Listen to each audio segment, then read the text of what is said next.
All right, everyone. Welcome to the live lockdown painting demonstration. With me, Graham Twyford here, and thanks for joining us. I hope you're all keeping well. I sincerely hope that, and that you don't feel too isolated.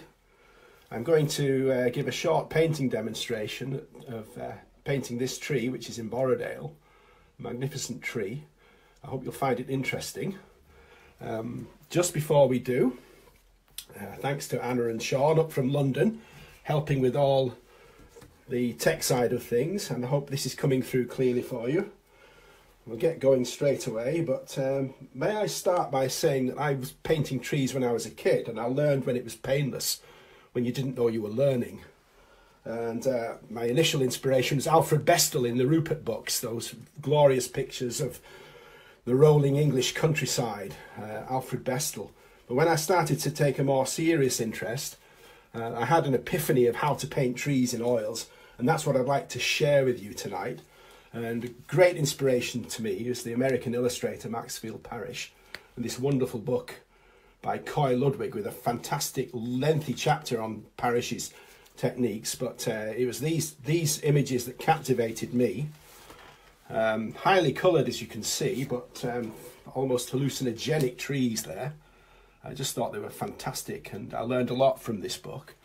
And another great inspiration is the wonderful Ivan Shishkin, the painter of the Russian forest, Victorian era painter, magnificent paintings. Let me just give you a sample. These are the paintings I aspired to learn from, as well as all the great paintings in museums. So my initial learning was in books. But just look at some of these incredible images of forests. Maxfield Parrish and Shishkin. And then other great books, and the one I like for watercolour, I'm trying to think, there's Rex Vicat Cole, The Artistic Anatomy of Trees, and for watercolour, Stanley Badmin. Some of you may remember the Shell series, which I remember as a kid. Fantastic paintings of English trees. The whole gamut, which was released through Shell garages. But let's make a start. I'm going to make this fairly short and snappy, but it's giving you the information required for this technique. And the essence of it is that I'll be working from dark to light. That was the great sort of secret that I discovered, which is commonplace practice. And you may have seen this kind of thing on YouTube, where you work the tree from dark to light. That is if you're working in oils or in acrylics or pastel. Not quite the same for watercolour unless you're using it as a gouache. So here's my palette here. I've just got a few colours. I've got white, Naples yellow, ochre. I would suggest you mix your greens with ochre quite a bit. It's a sympathetic soft yellow that will produce lovely greens. Burnt sienna. The other colours, I think sap green is a great green to use with yellow ochre. If you're fairly inexperienced, it gives you fairly natural greens, so I recommend that. Not so much the Viridian here, which takes a little more getting used to. For my blues, I've got Cerulean and I've got Ultramarine. I've got a nice black, and this colour is raw umber. Anyway, that's the palette, and I can post some of these things up to remind you as we go. So this working from dark to light, you see I've laid in here a quick acrylic summary of the background, and I'm going to mix up some colours here. This is the Cerulean with raw umber. You see, it's as green as you need, really. You don't really need much green. You're working the shadow colours, so we'll get some of this on. See, that gives a cool grey green. You could add a little bit of ochre to that. You really don't need much. And the first thing I'm doing is looking for the breadth and the mass of this shape. It's tempting to think, oh, crikey, the way to do that complex tree would be it's thousands of leaves, you know. How long have you got to paint this? Half a lifetime. But that's not the way to really do it. It can be done that way, but this is as good a way of any way. You work the dark shapes first. So you're looking for the plummy shadows. You're leaving plenty of gaps. You're just building up the volume. If you wanted to do a bit of a charcoal sketch to help, you could certainly do that. I'm leaving generous pockets of sunlight coming through, but I'm not doing this sort of spotty thing, Space Invaders I call them. I'm more sort of rolling the brush into glorious clumps of foliage, just shifting the colour, and you'll never see me mixing thoroughly unless I'm doing a smooth sky. It's more a case of scrambling the colours together without too much stirring and mixing. This is a great technique. It takes a bit of practice, but oh, by the way, that brush, you see the filbert shape, the rounded shoulders of the brush. This is a great technique. It's like a rolling technique. See how it gives you the brushy foliage textures, just reaching up into the sky with the glorious form of the tree. It's a wonderful tree. I've painted it several times since the 1990s. It's an old friend, really. And although it's a great tree, it's not that particularly that makes it outstanding. It's this amazing setting, which if you'd like to go and have a look, it's easy to find. Although it takes a bit of a leg stretch, because you take the car, if you're travelling by car, along from Keswick into Borrowdale, and you take the Borrowdale Road, follow it round to Rostwaite, then shortly after Rostwaite there's a turning to the left which leads down to Stonethwaite village. And if you head in that direction, the road will run out and you can park on the grass verges. And then it's a short walk past the campsite along the river. It's just fantastic. And you come to the confluence of Langstrath Beck, Greenup Gill, which is over here. And this is Eagle. You just see the edge of Eagle Crag there on the right. And the river is just wonderful for swimming. Deep green, emerald green pools of crystal clear, freezing cold water. Right, so back to this process here. You see rapidly that tree begins to form in silhouette. That's what I'm looking for. I'm imagining the tree as a silhouette. You're thinking of the tree. This will give you the sensation that the tree has an interior and a backdrop, a far side, if you like. And what you're doing now is laying in the breadth of shadows within the tree, looking for the depth of tone. I'm using white spirit and I'm using liquid as a painting medium. If I need to thin the paints, I'll dip into this stuff here. And a trusty cup of tea at the elbow. Here we go.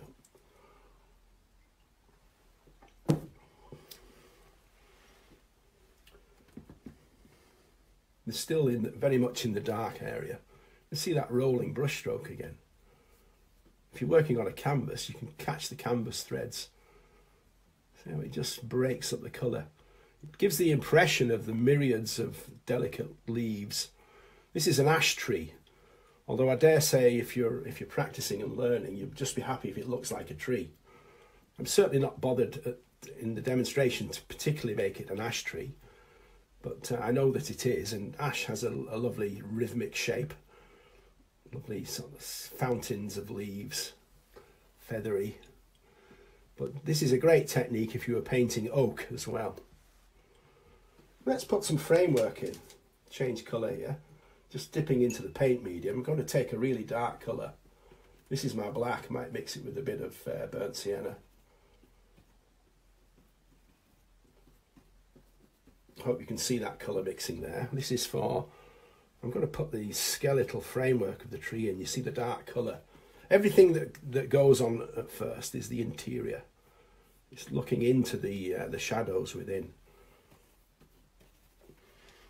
Don't be concerned that, oh, I want to paint the tree in sunlight. I can't do all that dark. I want it to look bright. Well, the illusion of sunlight, half of it relies on this dark tone to give the feeling of contrasting shadows.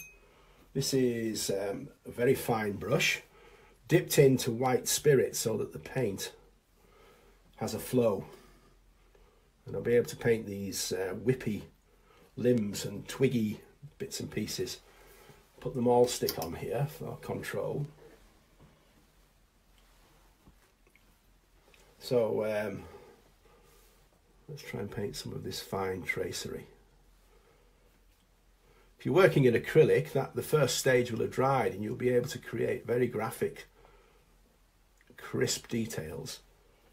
Oil paint takes a little bit of practice to get the colours to sit over wet paint, but if you dilute it, you see that it slips off the brush and slides over the still wet base layer. A word about drawing: if you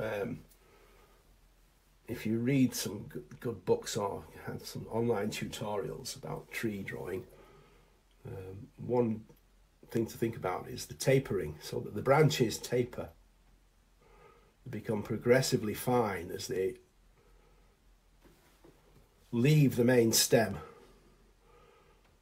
and the trunk is thinner towards the crown and thicker towards the root. It's almost an inevitable rule that you can rely on. With occasional aberrations, if a tree is pollarded, it's not going to behave quite like that. But you'll generally get a more convincing tree if you can understand the tapering quality of the lattice work of twigs, branches and trunk.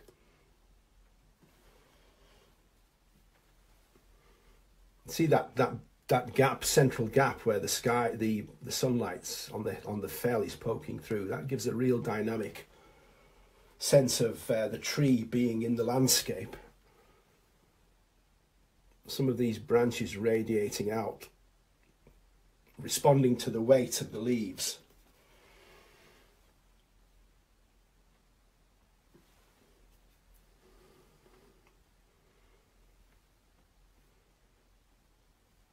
I'm going to try and get this done in short order. It's well over halfway through, probably not much longer now. I just want to bring it up with the illumination. So with that in mind, I'm going to put a bit of sunlight here. This is a burnt sienna colour with ochre, a little bit of Naples yellow. See that warm tanny mix there? I'm just going to try to catch the sunlight down the side of the trunk.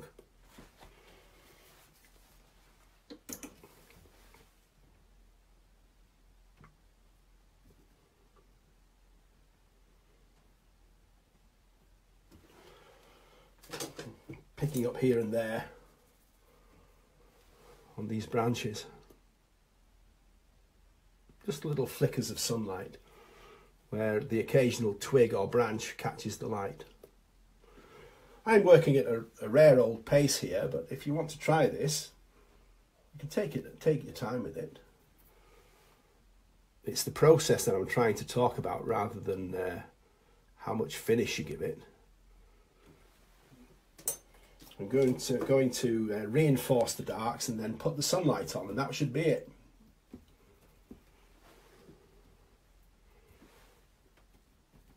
Let's just get these a bit darker in here. The tree is going to grow now. It's going to expand when the outer leaves go on. But if I can get across tonight this wonderful process of taking the form of the tree from the dark to the light, it really did revolutionise my understanding of how to paint trees. It's not the only way I do them, but it's a long tried and tested method I love.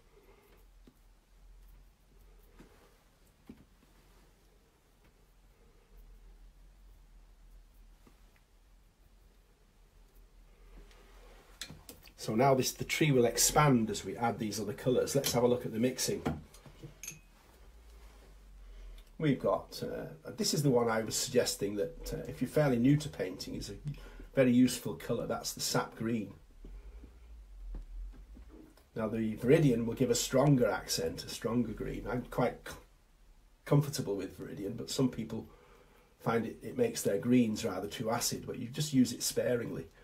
So with this lighter green now, you'll see that the more vibrant green of the sunlight can pick up on the outer edges of the tree. What you do at this stage is consider your lighting. I'm going for sunlight. So you consider the lighting, what that's doing to the tree, and in this case it's coming from the west. westering light over Eagle Crag and striking on the right hand side. So let's mix up a sunlight colour for the greens here. This is the Naples yellow, this is the sap green. It's a very pale, brighter green. A little bit of Viridian will make sure it's definitely a green, but I always err on the side of the yellow ochre to calm the greens down. Just a lovely, and then you'll see me dip into the liquid, the paint medium. What this does is it facilitates the wet paint sliding off the brush and picking up and sitting on top, cleanly on top of the wet paint that's there. Acrylic painters, you won't need to bother because your paint will be dry by now. So look at this lovely brighter green. So the sunlight's coming this way. Let's get the sunlight on this spray of leaves here. Against the shadowy bank, you should see the sunlight up here.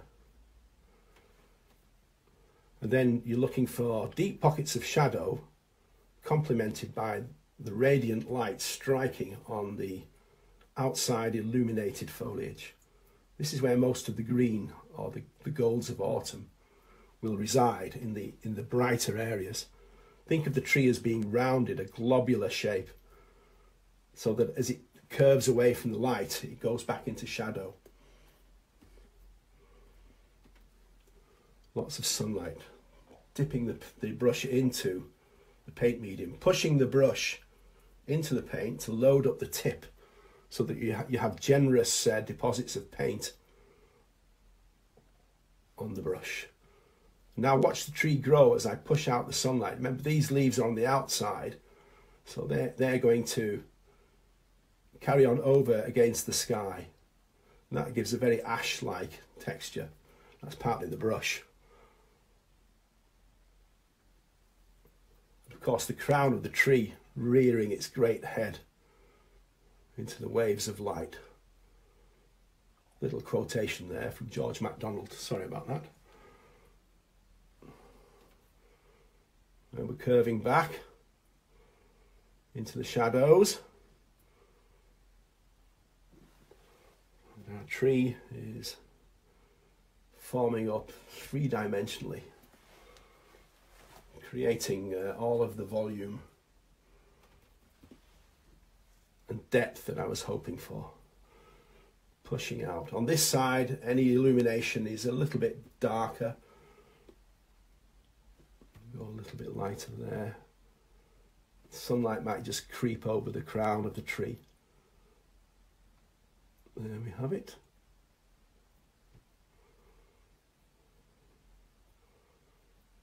You've got to be careful with your highlighting that you don't just smother the shadows in light and flatten the tree. I'm not sure how that looks on the camera, but I've gone through all of that technique as comprehensively as I can, working from dark to light. And if you like detail, you can keep working away at that. Thanks for your attention. I'm really pleased that you're able to join us tonight, and I'll no doubt see you again. Oh, thanks for all of the likes on Facebook and what's the other one? Instagram. Yes, there we go. Good evening to you all.